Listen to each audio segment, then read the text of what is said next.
Graça e paz. Eu tenho muita alegria, não era plano nosso voltar ao Brasil nesse período, mas desde que a gente foi para lá, a gente também não foi por planificação nossa, nem por desejo nosso.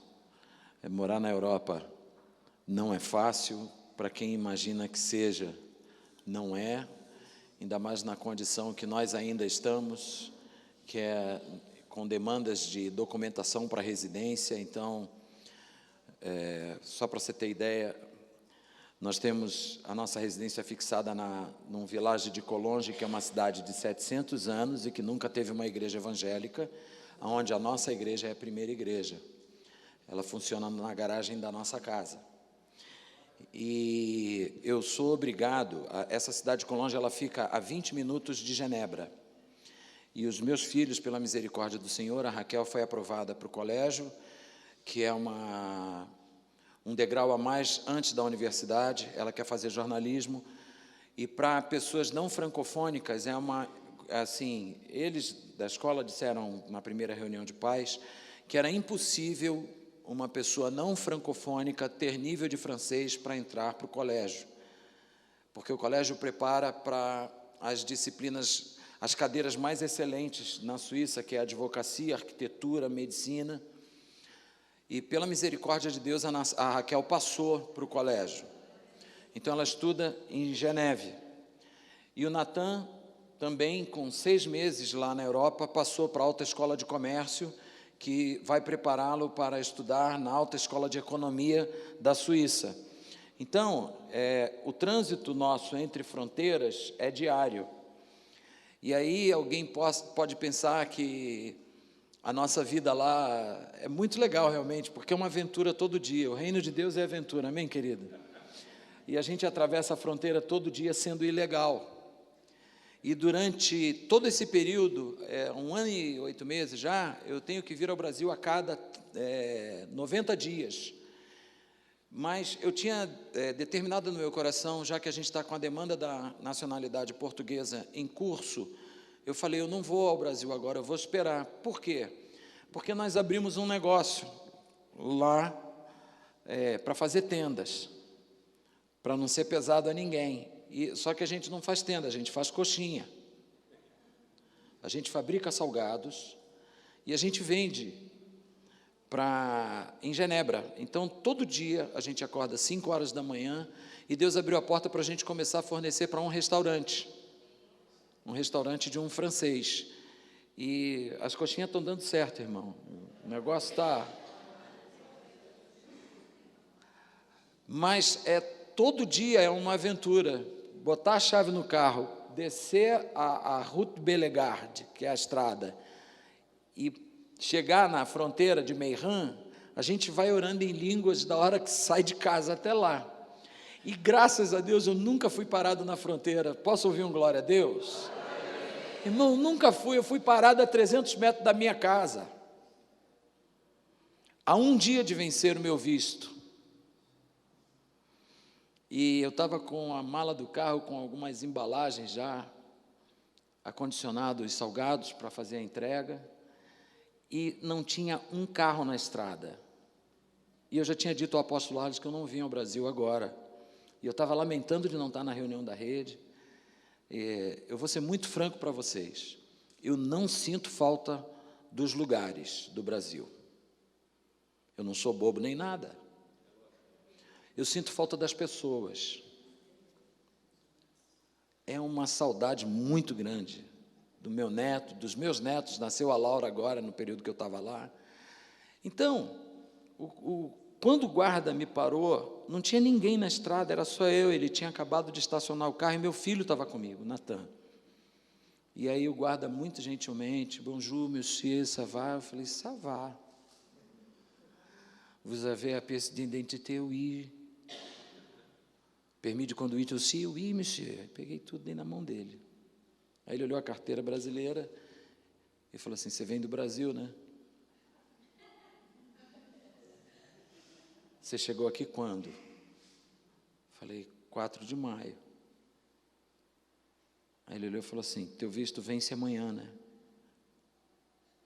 Aí ele olhou para o Natan, e ele? Eu falei, já tem uma data que ele está aqui.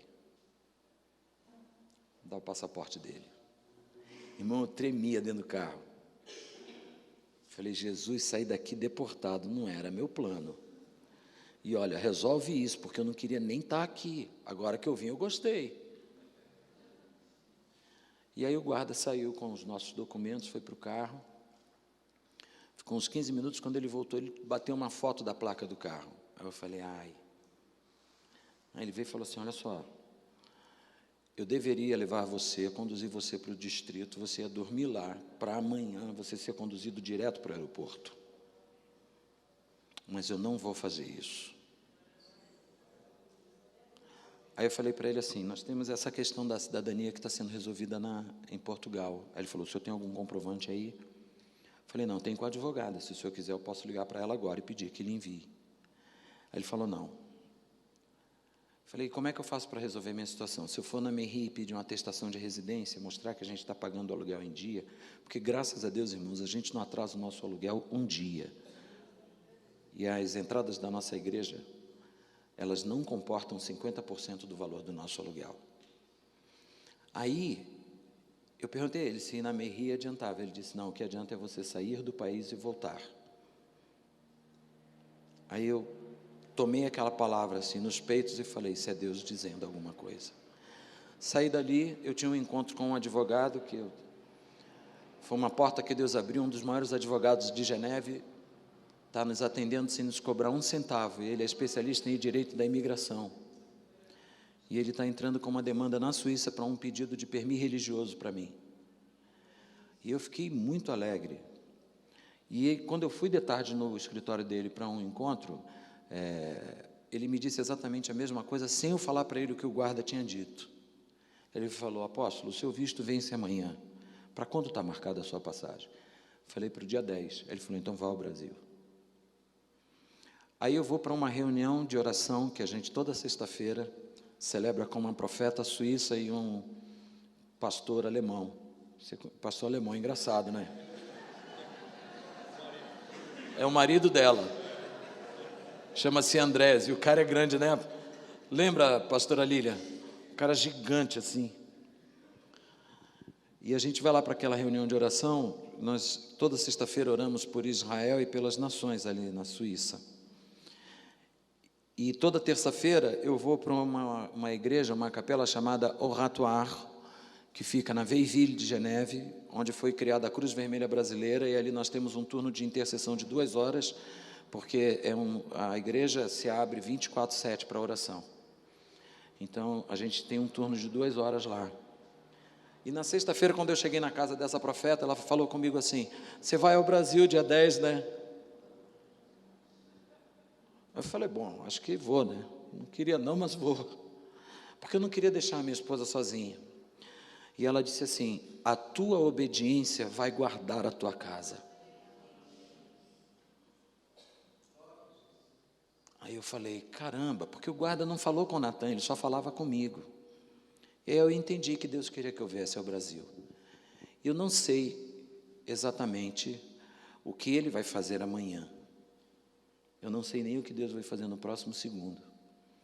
Mas eu sei que o que Ele vai fazer é maravilhoso. Bom, o texto que nós vamos meditar está no livro de 1 Samuel, no capítulo 23, dos versos 14 ao 28.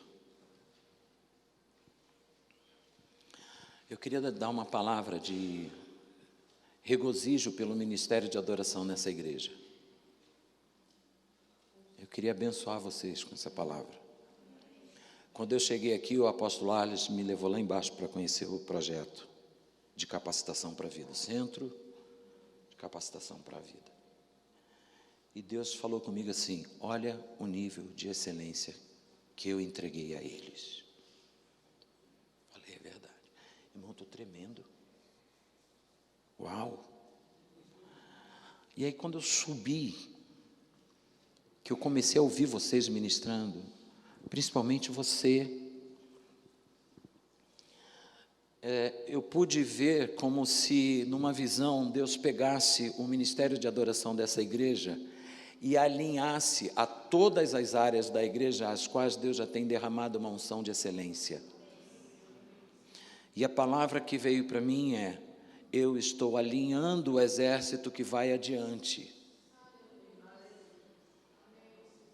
Isaías capítulo 5, Deus está apertando o cinto de vocês, apertando a couraça, preparando vocês, porque vocês vão à frente desse exército. Amém? É isso. Aleluia. Irmãos, quando eu começo com essa tremedeira, não é mal de Parkinson não, é que a unção está forte, amém? Eu estou sentindo um trem assim, parece que... vamos lá. E Davi permaneceu no deserto, nos lugares altos e fortes, e ficou em um monte no deserto de Zif. E Saul buscava todos os dias, porém Deus não o entregou na sua mão. Vendo, pois, Davi que Saul saíra à busca de sua vida, Davi esteve no deserto de Zif, num bosque.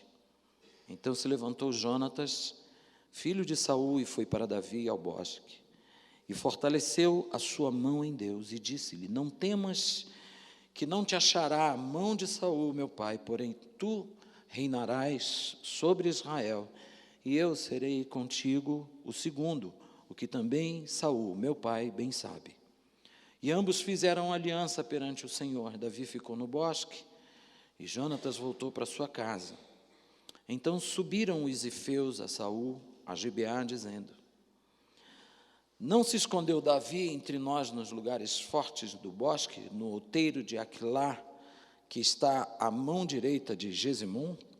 Agora, pois, ó rei, apressadamente desce, conforme todo o desejo da tua alma, pois nós entregamo-los nas mãos do rei. Então disse Saul: bendito sejais vós do Senhor, porque vos compadecestes de mim. E depois, diligenciai ainda mais e sabei, e notai o lugar que frequenta e quem o tenha visto ali, porque me foi dito que é astutíssimo. Pelo que atentai bem e informai-vos acerca de todos os esconderijos em que ele se esconde, e então voltai para mim com toda certeza, e ir-me-ei convosco, e há de ser que, se estiver naquela terra, o buscarei entre todos os milhares de Judá. Então se levantaram eles, e se foram a Zif adiante de Saul. Davi, porém, e seus homens estavam no deserto de Maom, na planície, à direita de Gesimum. E Saul e os seus homens se foram em busca dele, o que anunciaram a Davi, que desceu para aquela penha e ficou no deserto de Maom. O que, ouvindo Saul, seguiu Davi para o deserto de Maom.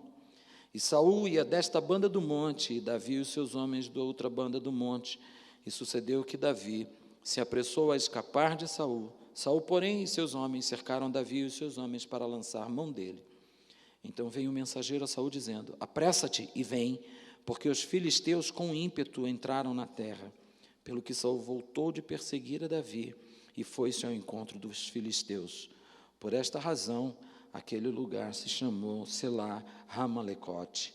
E vindo Davi dali, e subiu Davi dali, e ficou nos lugares fortes de Engedi. Senhor, eu tenho uma alegria muito grande no meu coração, e eu não quero que a minha alma confunda essa alegria com soberba.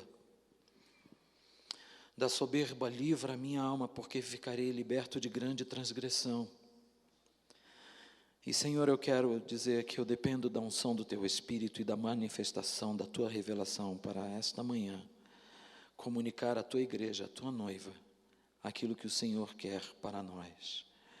Então, Espírito Santo, Tu já és bem-vindo neste lugar, declaramos-te, Senhor, entronizado em nosso meio, e convidamos os Teus anjos, Senhor, os Teus ministros que se encarregam de trazer a revelação, a que venham a se postar dentro do quadrante deste lugar, e não somente trazendo a revelação, mas também trabalhando em favor daqueles que hão de herdar a salvação. Senhor, conduzindo a Tua igreja ao entendimento, à compreensão e à total revelação da tua palavra. Libera a mente do teu povo em nome de Cristo Jesus. Amém.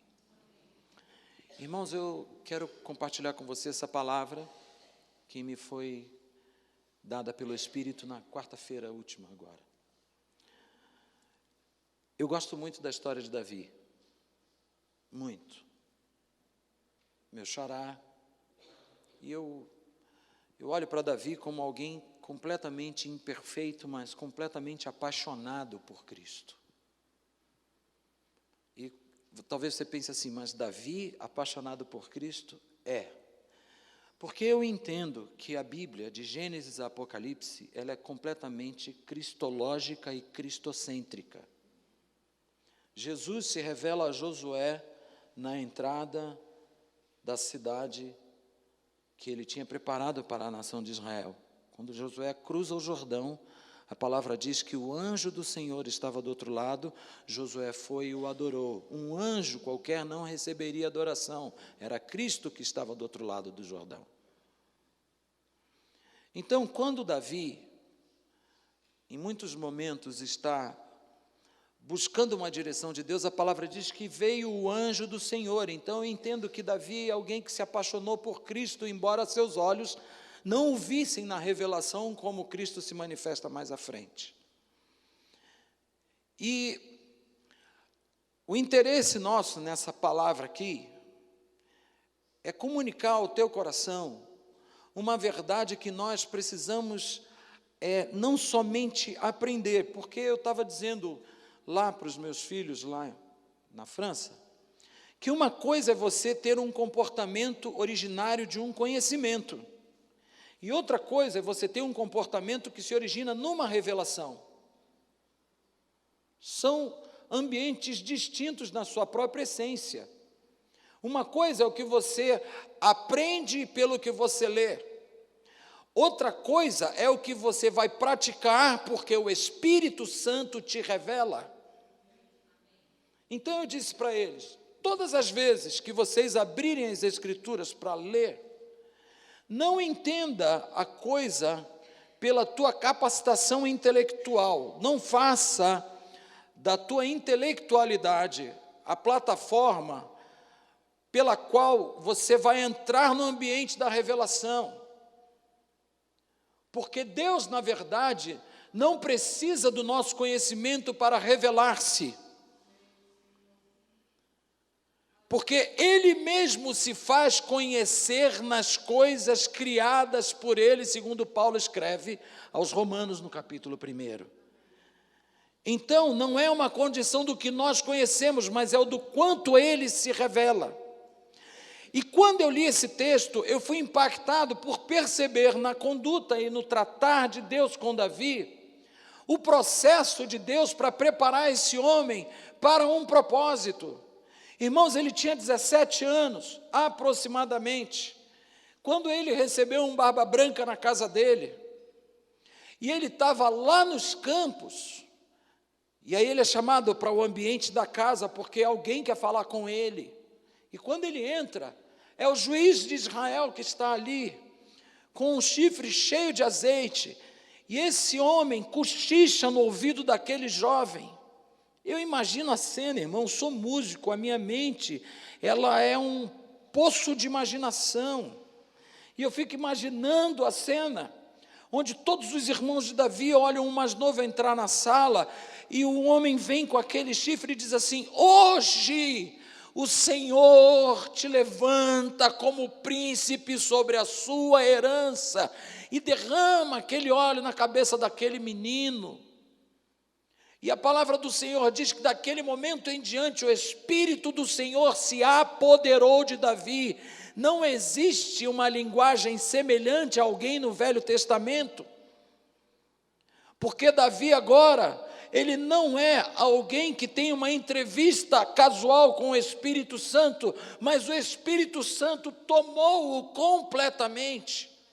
E começou com ele um processo que objetivava única e exclusivamente chegar até a cruz do Calvário em Cristo. Deus estava preparando alguém para revelar Cristo ao mundo, pela descendência de Davi. Um cara que adulterou, matou, fez um monte de doideira, mas que era chamado homem segundo o coração de Deus, mas isso aí a gente vai conversar um outro dia. Porque quando eu olhei esse texto aqui, é interessante a gente entrar nesse texto cavando um pouquinho antes o que acontece. Davi estava numa cidade chamada Keila, e essa cidade foi subvertida por um exército inimigo e escravizada, e Davi entra nessa cidade com os seus valentes, e toma essa cidade e liberta essa cidade, e no seu coração ele intenta ficar ali, porque quem não tem lugar procura um lugar para ficar. O pessoal que mora lá embaixo, que está lá embaixo, eles estão à procura de um lugar para ficar. A sensação de não ter uma direção para ir é muito ruim. Então Davi olha para Keila e diz, bom, já que eu conquistei essa cidade, e que de uma certa forma, talvez os moradores dessa cidade me queiram bem, eu vou ficar aqui. E aí Deus diz para ele, não, levanta e sai de Keila. E ele vai arrazoar com Deus e perguntar, por que, Senhor? E ele pede ao sacerdote que lhe entregue o éfode para que ele consulte ao Senhor. E o Senhor diz, sai porque há uma cilada para você nessa cidade. Ele disse, mas os moradores daqui me entregariam. Saul está vindo para cá, eles me entregariam a Saul? Te entregariam.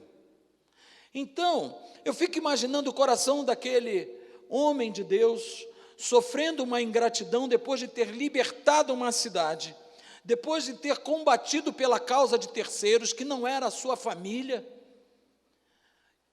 E depois disso tudo, ele procurando um canto, onde aparentemente significava um lugar de repouso e descanso, e Deus diz para ele, não, sai daqui, porque talvez para você, Davi, esse lugar signifique descanso, mas na verdade, na minha presciência, na minha sabedoria e nos meus planos, eu sei que este é um lugar de morte para você, então você precisa se deslocar daqui. E aí para onde Deus manda Davi? O Espírito do Senhor dirige esse homem para um lugar chamado Zif. E eu fui buscar o significado desse nome, e significa refinamento. Era um deserto. E eu achei engraçado, porque a palavra refinar, na sua própria construção, esse prefixo, ele nos remonta ao pensamento de uma reconstrução, algo que está sendo feito de novo. Então, já foi afinado, agora vai ser refinado.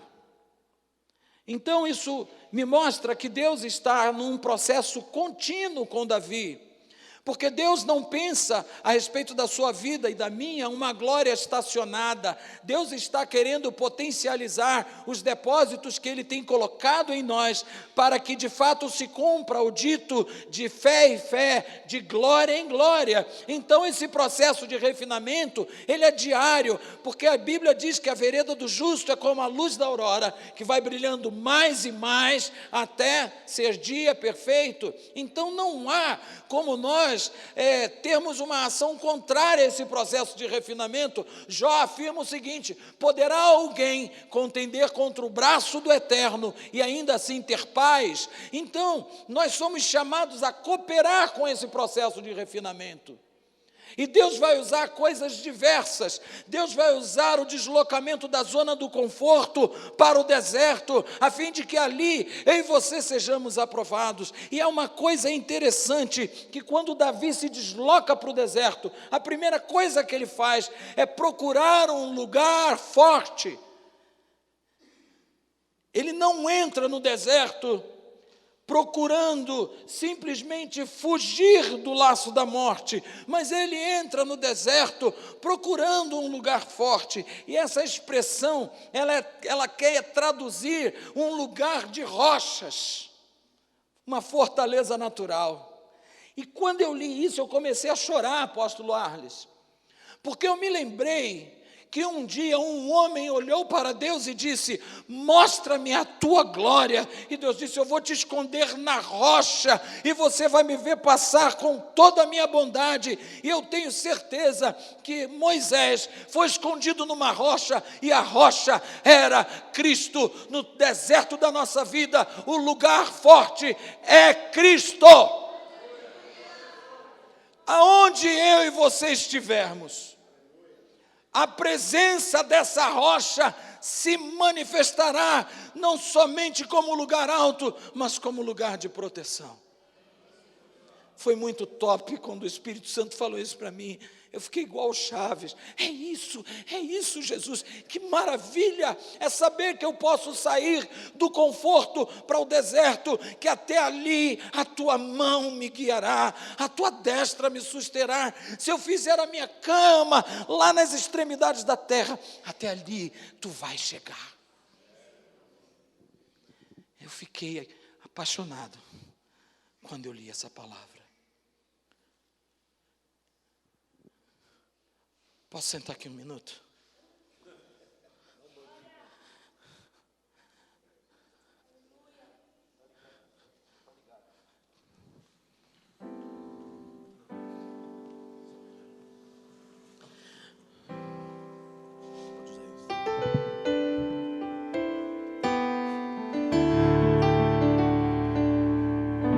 Meu espírito anseia por ti, Senhor, Rei meu coração geme por tua voz, Senhor, Rei meu, és minha canção, meu sol, meu escudo, me cercas de graça e misericórdia, minha porção, herança, meu tudo. Teu amor mudou a minha história. Dou meu coração pra ti. Entrego minha vida só pra ti. Meu deserto se torna um lugar de glória na luz do teu rosto. Tua paz me envolve, sou fortalecido na luz do teu rosto. Minhas trevas se apagam na luz do teu rosto, Rei meu e Deus meu.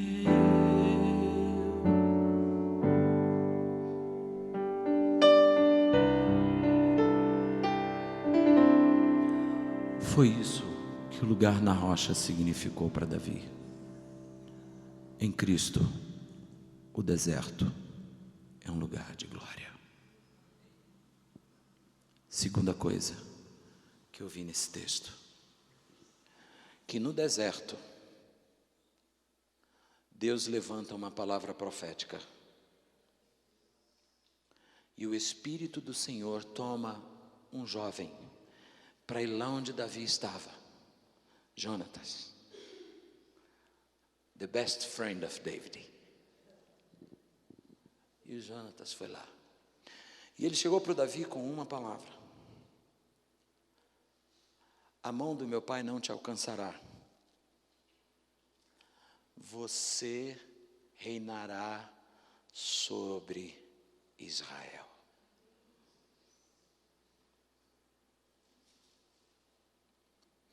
Apocalipse diz que o espírito da profecia é Cristo. No deserto onde nós estivermos, uma palavra virá da parte do Senhor. E foi interessante que no texto que lemos diz assim: e Jonas consolou a Davi. Jonatas consolou a Davi. O escritor de Provérbios diz que uma boa palavra dada ao seu tempo é como um remédio para os ossos. Eu aprendi esses dias uma coisa muito interessante, apóstolo Arles, que uma palavra profética de juízo, por exemplo, quando ela se cumpre, é porque ela não atingiu o propósito. Porque uma palavra de juízo ela é dada para que haja arrependimento. Se vier o juízo, é porque o povo não se arrependeu. Então eu falei, Senhor, então ativa em mim o profético para este tempo. E qual é o profético desse tempo? É o profético que chama o povo para o arrependimento. Arrependei-vos, porque é chegado o reino de Deus. E um dia eu estava pregando, eu disse, irmãos, João Batista não foi alguém que recebeu um testemunho de Jesus tão violento porque ele saiu do deserto para apontar o dedo na cara de Herodes e dizer o pecado de Herodes. Não foi isso que fez de João Batista alguém que alcançasse de Jesus Cristo o testemunho que João alcançou. O que fez João alcançar esse testemunho foi a palavra profética que lá atrás ele liberava no deserto. Arrependam-se. E ele é o Cordeiro de Deus que tira o pecado do mundo. E eu falei, Senhor, esse é o discurso que consola o povo no deserto. Arrependimento e apresentar a Cristo como o Cordeiro que purifica. Irmãos, se eu e você estamos sendo preparados para um propósito, isso não pode se afastar, nós não podemos nos apartar da revelação de Cristo, porque nos últimos dias, uma das maiores estratégias que o inferno tem é negar a evidência de Cristo. As ciências humanas, elas dizem com muita veemência de que não há evidências arqueológicas nem históricas da existência de Cristo. E é fato. É fato. Acharam uma ossada dentro de um ossuário, há alguns anos atrás, numa escavação em Israel, e tinha uma inscrição em hebraico. E no primeiro teste de carbono 14 que eles fizeram, eles identificaram que aquilo ali pertencia ao primeiro século, na primeira metade do primeiro século. E a palavra naquela ossada falava que aquela ossada pertencia a José. E aí alguém disse que poderia ser a ossada do pai de Jesus. Alguém especulou um monte de coisa e talvez naquela pequena centelha de arqueologia tentaram colocar a âncora da existência da divindade de Cristo e a sua presença na terra. E eu falei, tanta coisa para eles olharem e verem que Cristo é real.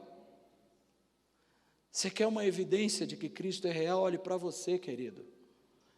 Olha quem você era e olha quem Jesus fez você agora. Irmãos, quando alguém diz para mim que Deus não existe, eu falo, cara, você não sabe de nada, meu. Fica quietinho aí, bobão. Você é o quê? Você é São Paulino? Ou é tricolor?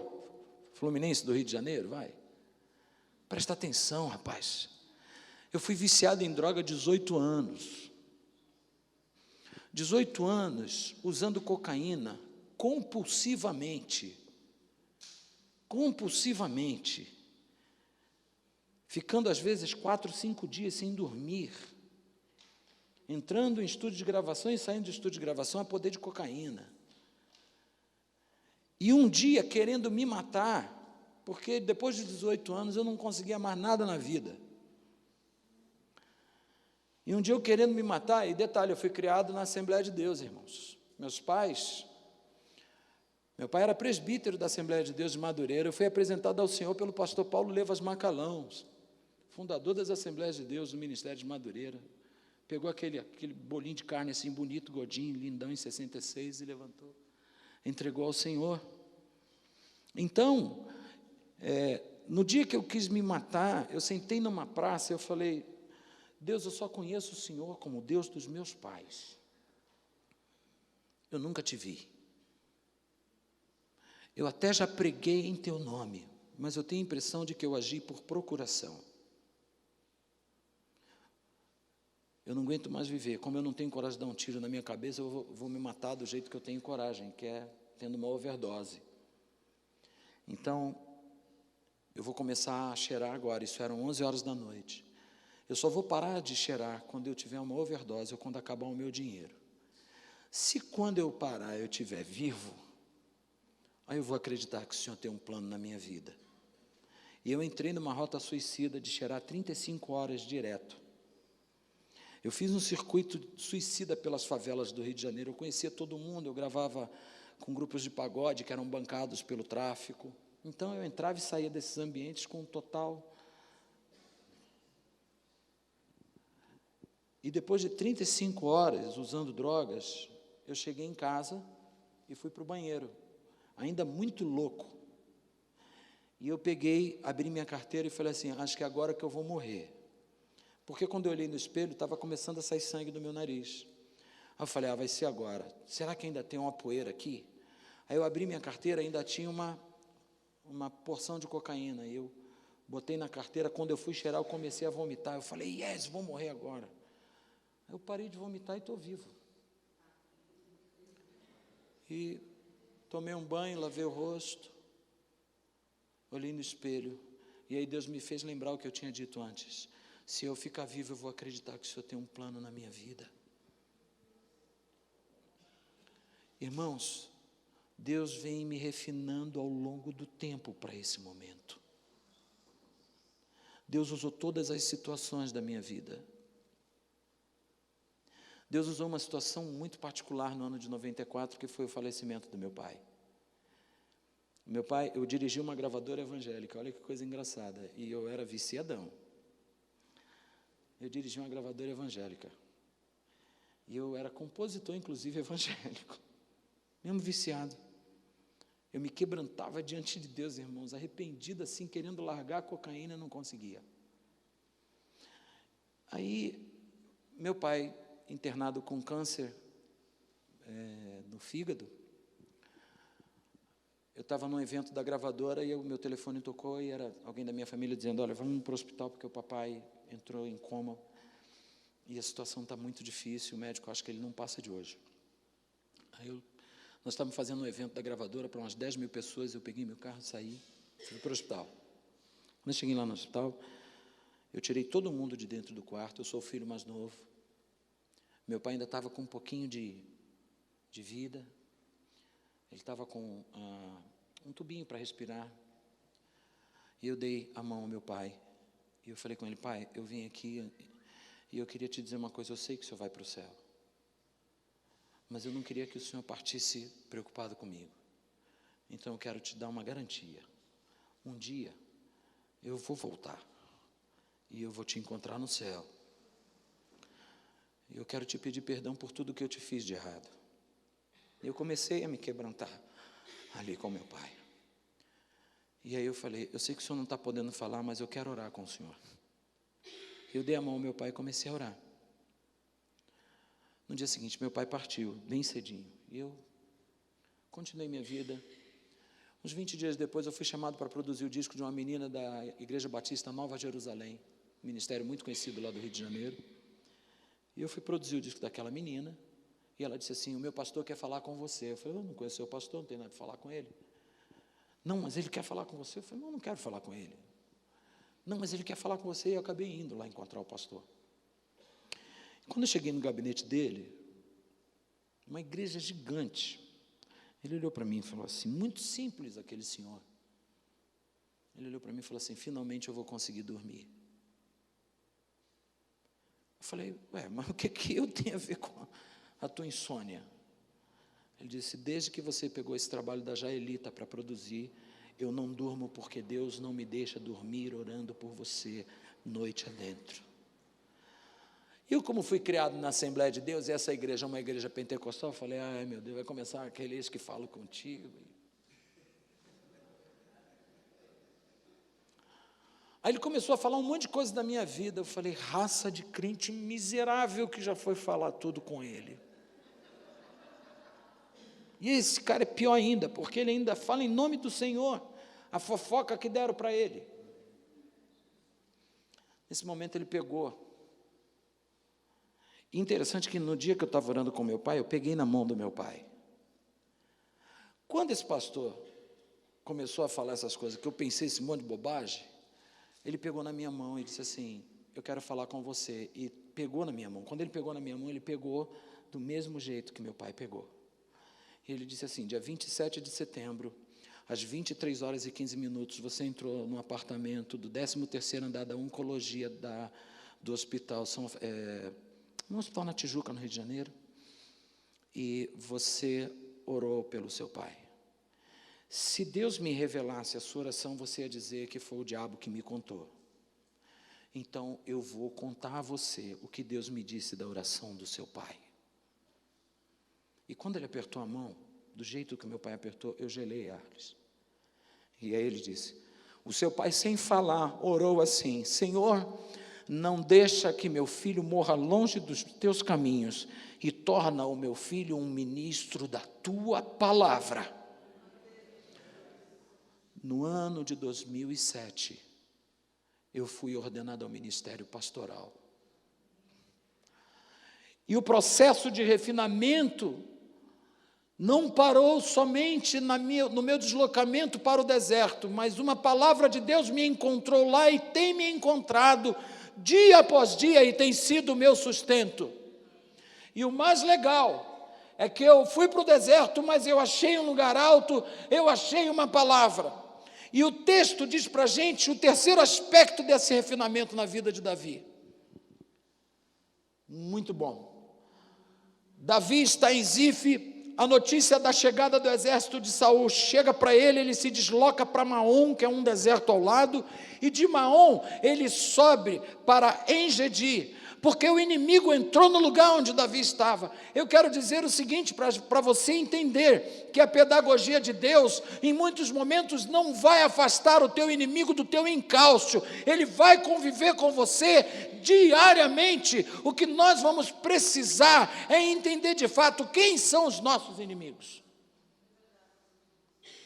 Porque o Davi, nesse processo de refinamento, ele conseguiu discernir quem era o inimigo dele, porque quando ele sobe para o lugar alto, En-Gedi quer dizer fonte dos cabritos, e ele vai para a parte alta da cachoeira, que é na nascente da cachoeira, e quando ele para lá na fonte das águas, Saul alcança, e ele de longe vê Saul, e quando Saul está ali na cachoeira, Davi vem por trás, corta um pedaço da orla do manto de Saul. Quando a vida de Saul estava na sua mão, Davi exerce misericórdia. Eu quero dizer que no refinar de Deus, Ele quer gerar em você o caráter de Cristo e um coração pleno de misericórdia, para que você discirna quem de fato são os teus inimigos. O apóstolo Paulo deixa claro isso para nós na carta aos Efésios, capítulo 6, ele diz, porque a nossa luta não é contra sogro, nem contra sogra, não é contra cunhado, não é contra presidente, não é contra vizinho, colega de trabalho, a nossa luta é uma luta que está sendo combatida em regiões celestes, e é nesse lugar, quando ele escreve no capítulo 3, o verso 10, para que pela igreja seja conhecido nos ares dos principados e potestades o evangelho de Cristo. É o lugar onde eles vão testificar da misericórdia desatada no plano natural. É onde você vai saber que você não luta contra pessoas. É onde vai saber que o inimigo da tua empresa não é o plano econômico. Em muitos momentos é a avareza que está dentro de nós. É o amor ao dinheiro, é o apego às coisas que vão ficar na temporalidade e o esquecimento daquilo que é eterno. Naquele lugar, Davi tem os olhos abertos para ver que o problema dele não era Saul. E é interessante que a Bíblia diz que o coração de Davi doeu. Está aqui no texto. O coração de Davi doeu depois de cortar o manto. E eu prestei atenção numa coisa. Que esse processo de refinamento que objetiva nos levar Há lugares em Deus onde, de fato, o Evangelho possa resplandecer em nós. Esse refinar também é um lugar de purificação.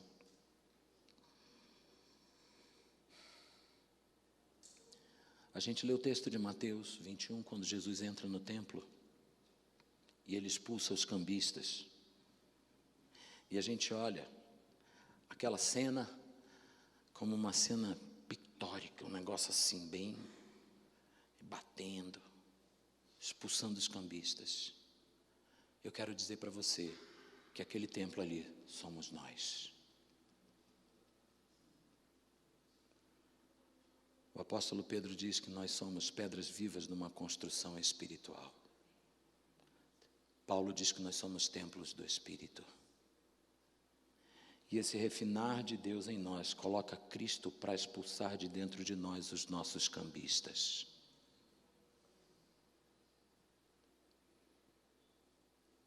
As nossas negociações de fé com Deus.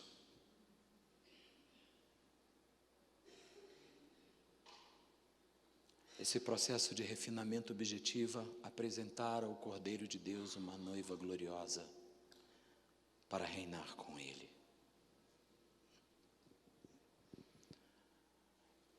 Hoje,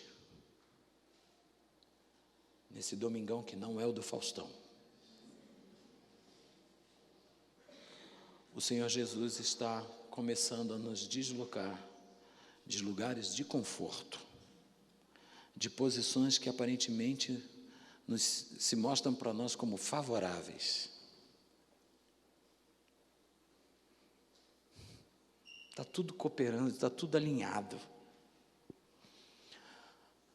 para nos levar a lugares de refinamento, onde o fogo virá. Não será o lugar onde o inimigo não estará presente, muito pelo contrário. O inimigo vai vir no encalço. Mas há uma rocha, há uma palavra e há discernimento.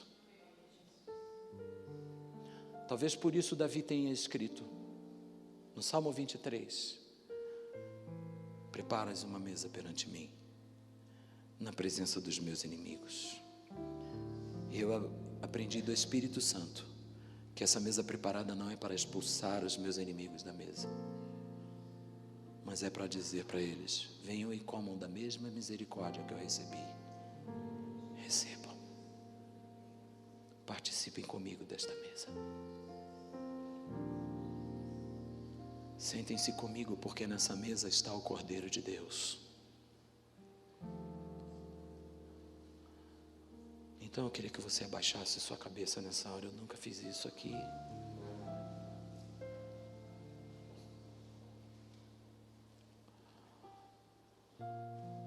Você pode estar sem entender, sendo deslocado pelo Espírito de Deus, de um lugar de aparente conforto para um lugar desértico.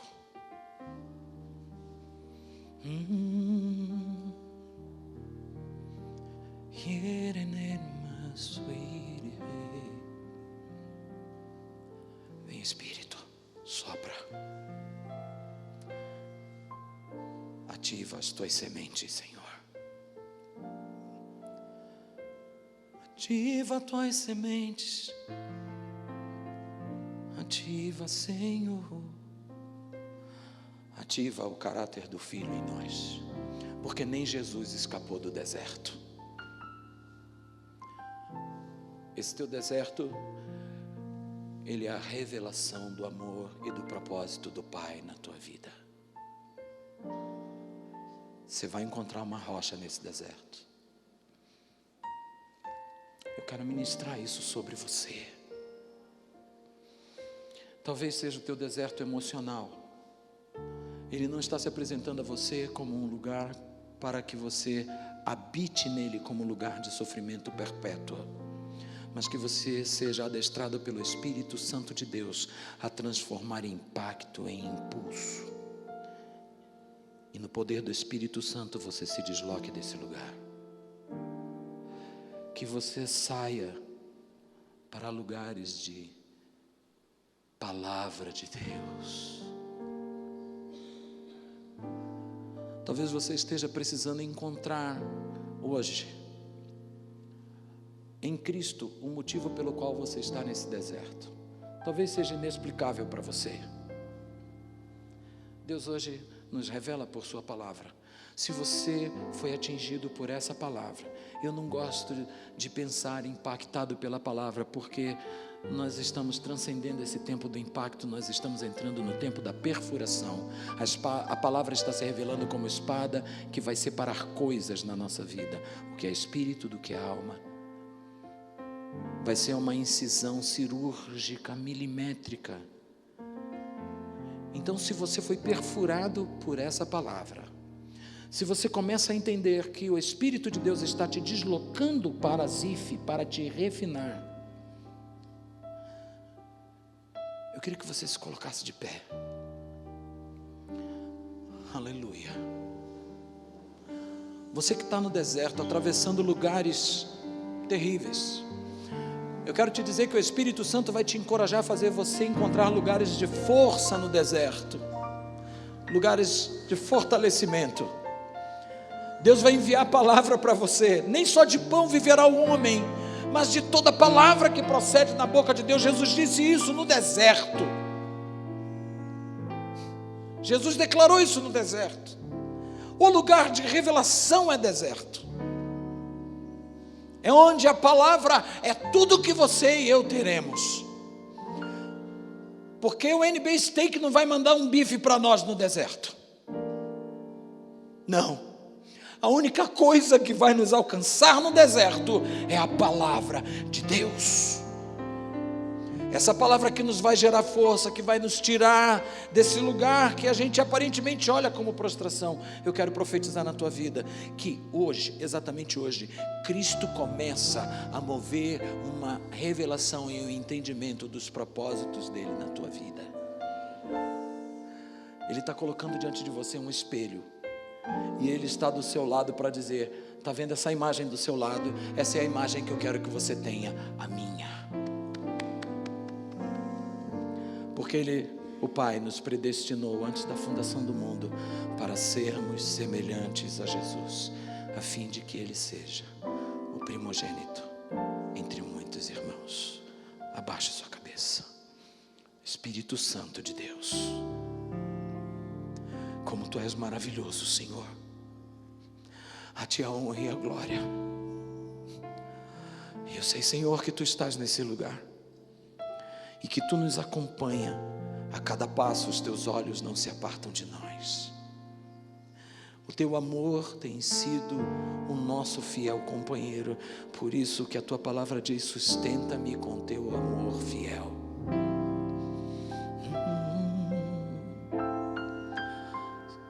Sustenta-nos com Teu amor. Sustenta-nos com Teu amor fiel. Sustenta-nos com Teu amor, Senhor, com Tua palavra. E, Senhor, dá-nos o discernimento de como chegar na fonte das águas, que é Cristo. Aquele que tem sede, venha a mim e beba, diz o Senhor. Que nós possamos ter os nossos olhos abertos para enxergar as realidades espirituais que estão em nosso entorno e dentro de nós. E nos desfazermos, Senhor, pela presença de Cristo em nós, de todo cambista que negocia a fé, que faz a gente se aproximar do Senhor para receber coisas, que coisifica a nossa relação contigo. Senhor, nós queremos lançar isso para longe de nós e dizer que Cristo, Tu és a porção da nossa herança.